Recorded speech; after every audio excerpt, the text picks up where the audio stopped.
రేవంత్ రెడ్డి గారి ప్రభుత్వము ముఖ్యమంత్రి రేవంత్ రెడ్డి గారు పదే పదే చెప్తా ఉన్నాడు, మూసి పక్షాన చేయకపోతే నా జీవితానికి అర్థం లేదు, నా జీవితం పరమార్థం కావాలంటే మూసి పక్షంలో చేసి తీరుతానని. అయ్యా రేవంత్ రెడ్డి గారు, మూసి పక్షంలకు భారతీయ జనతా పార్టీ అడ్డు కాదు. భారతీయ జనతా పార్టీ కూడా మూసి పక్షంలో చేయాలని కోరుతూ ఉన్నది. కానీ మూసి పక్షంల పేరు మీద రాష్ట్ర ప్రభుత్వము రియల్ ఎస్టేట్ వ్యాపారం చేస్తే ఆ వ్యాపారానికి వ్యతిరేకము. పేదల ఇల్లు కూడుతామంటే మేము దాన్ని ఊకున్న పరిస్థితి, పేదల ఇల్లు కూడడానికి వ్యతిరేకము. కానీ మూసి పక్షాలకు భారతీయ జనతా పార్టీ ఎప్పుడు కూడా సానుకూలంగా ఉన్నది, భారతీయ జనతా పార్టీ కోరుకుంటా ఉన్నది. కానీ కేవలం ఈరోజు ప్రజల యొక్క దృష్టి మళ్లించడం కోసమే మూసి పక్షంల పేరు మీద ఈరోజు ఒక డ్రామా నాటకాలు ఆడుతున్న పరిస్థితి కనబడతా ఉన్నది. మూసి బాధ్యత ఇక్కడ ఉన్నారు, ఈ బాధ్యతలు మాట్లాడాలి, ఈ బాధ్యతలకు ఇబ్బందులు ఏమున్నది, ఎందుకోసం మూసి పక్షాలు చేస్తూ ఉన్నావు, నువ్వు ఎందుకు గుడగొడతావు ఇండ్లు, వాళ్ళను మెప్పించే పరిస్థితి కావాలి. కానీ నల్గొండ పోయి పాదయాత్ర చేసి నేను మూసి పక్షాలు చేస్తాను, వ్యతిరేకిస్తానని చెప్పేసి ఈ విధంగా ప్రజల మధ్యలో చిచ్చు పెడతా ఉన్నాడు. ఈ విధంగా బదనాం చేసే కార్యక్రమాలు పెట్టుకుంటా ఉన్నాడు. దేనికోసం అంటే ఈరోజు ప్రజలు ఒక సంవత్సరం లోపలే పూర్వ ప్రజా వ్యతిరేక పరిస్థితి, ప్రభుత్వం వ్యతిరేకత వచ్చింది. ఆ వ్యతిరేకత తట్టుకోవడం లేక ఈరోజు అనేక హామీలు ఇచ్చారు. 6 గ్యారెంటీల మీద 360 హామీలు ఇచ్చి దాన్ని తప్పించుకోవడం కోసము ఇది పెద్ద డ్రామా నెపం పెడతా ఉన్నాడు. కనీసం ఇప్పుడు ఏం చెప్తున్నా అంటే డిపిఆర్ కోసం ఇచ్చారు, డిపిఆర్ రావడానికి 3 నెలలు పడుతుంది. ఒక పక్క ఏమంటాడు 1,50,000 కోట్లు పెట్టేసి ఖర్చు పెట్టేసి మూసి పక్షంలో చేస్తా అంటా ఉన్నాడు. దీన్ని ప్రజలు నమ్మే పరిస్థితి లేదు. ఈరోజు దాన్ని ఎవరికి నమ్మే పరిస్థితి కనబడతలేదు. మేము ఒకటే అడుగుతా ఉన్నాం, మూసి పక్షాలు అంటే దానికి అర్థమైందో మాకైతే అర్థమవుతలేదు. మా ఎలిమినార్ అసెంబ్లీలో చూస్తే ఏదన్నా ఒక్క చెరువు కన్నా కనీసం ఎస్పీడీ సివరేజ్ ట్రీట్మెంట్ ప్లాంట్ పెట్టే పరిస్థితి ఉన్నదా, పెట్టగలుగుతావా, పెడదామని అనుకుంటున్నావా, దానికి ఆలోచన ఉన్నదా?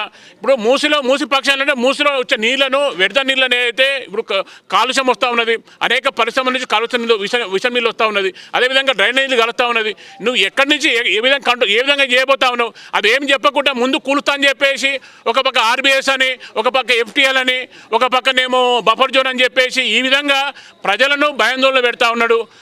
ఏంటంటే ఈ మంచి వాల్యుబుల్ ప్రాంతము, ఈ ప్రాంతంలో ఏంటంటే ఇవన్నీ ఇల్లు ఖాళీ చేపించేసి దీని మీద రియల్ ఎస్టేట్ వ్యాపారం చేస్తాం. దానికి వ్యతిరేకం ఖచ్చితంగా ఆయన బుల్డోజర్ తెచ్చినా కానీ, బాంబులు తెచ్చినా కానీ, ఏం తెచ్చినా కానీ మేము భారతీయ జనతా పార్టీ కార్యకర్తలుగా ఖచ్చితంగా ప్రజల పక్షాన్ని నిలబడి కొట్లాడే ఖాయము. వాళ్ళకి న్యాయం జరిగే విధంగా రేవంత్ రెడ్డి ప్రభుత్వాన్ని వదిలిపెట్టే పరిస్థితి లేదు. ఖచ్చితంగా దీని మీద 100% కొట్లాడి తీరుతాం. ప్రజల పక్షాన్ని న్యాయమైన కోరిక. అరే వాళ్ళు ఇల్లు కట్టుకుని ఒక్కొక్క ఇల్లు 2 కోట్లు 3 కోట్ల ఇల్లు డబుల్ బెడ్రూమ్లు ఇస్తా అంటాడు. ఏదో అసలు దానికి అర్థం లేకుండా మాట్లాడుతూ ఉన్నారు. అంటే ప్రజలంతా హీనంగా అనిపిస్తూ ఉన్నారు. ఏం మాట్లాడి నడుస్తుంది అంటే ప్రభుత్వం రాగానే నేను చెప్పిన శాసనం లెక్క మాట్లాడుతూ ఉన్నాడు. దీన్ని వ్యతిరేకిస్తూ ఉన్నాము. నీకు నిజంగా దమ్ము ధైర్యం ఉంటే నువ్వు ప్రాధాన్యత చేయవలసింది ఇక్కడ మూతి పక్షాలు ఎక్కడ ప్రజలు వ్యతిరేకిస్తున్నారో వాళ్ళకు నొచ్చి మాట్లాడాలి, వాళ్ళ ద్వారా పాదయాత్ర చేయాలి, వాళ్ళ కష్టం తెలుసుకోవాలి.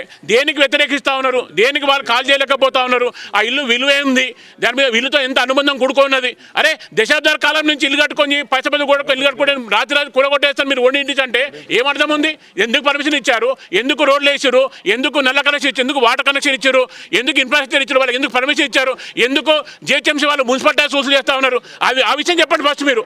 అవేం చెప్పకుంటారో బ్యాంకు లోన్లు తీసుకొని వాళ్ళ పిల్లల చదువుల కోసం అని చెప్పి రకరకాల దాంతో వాళ్ళు ఆ ఇళ్ళతో పెనవేసుకుంటున్నారు అనుబంధం. కాబట్టి ఏంటంటే దీన్ని మేము వ్యతిరేకత ఇస్తా ఉన్నాము. మూతి పక్షంలో చేసేదానికి సంపూర్ణమైన మద్దతు భారతీయ జనతా పార్టీతో ఈ రేవంత్ ప్రభుత్వానికి ఉంటుంది. సో ఏదేమైనప్పటికీ సరే దీన్ని తగ్గేదే లేదు, ఎలాగైనా సరే చేసేది ఉంది. ఎవరైనా అడ్డమొస్తే బుల్డోజర్ అదే చెప్తా ఉన్నాము. ఆయన బుల్డోజర్ ఎక్కిస్తానా భయపడే పరిస్థితి లేదు, కూలగొడతామనే పరిస్థితి లేదు, కేసులు పెట్టి జైలు పంపిస్తామన్నా భయపడే పరిస్థితి లేదు. ఖచ్చితంగా మేము ప్రజల పక్షాన పోరాడతాము. ఇది ప్రజలకు న్యాయమైన ఇది చాలా దుర్మార్గమైన చర్య. ఇది ప్రజల మీద ప్రభుత్వం రియల్ ఎస్టేట్ వ్యాపారం దీన్నే ఈ ప్రభుత్వం చూస్తూ ఉన్నాం. గత ప్రభుత్వం ఇట్లా ఉండే సేమ్ కౌల పిల్లలుగా మాట్లాడుతారు. బీఆర్ఎస్ ప్రభుత్వం కూడా ఇదే విధంగా ప్రజా వ్యతిరేక చేసి ఈ విధంగా కుప్పగూలింది. దీన్ని కూడా దగ్గర పడే కాబట్టి ఈ విధంగా రాగానే ప్రభుత్వం వచ్చి సంవత్సరం ముందుగా ఇంత పెద్ద వ్యతిరేకత మూట కట్టుకుంటా ఉన్నాడు.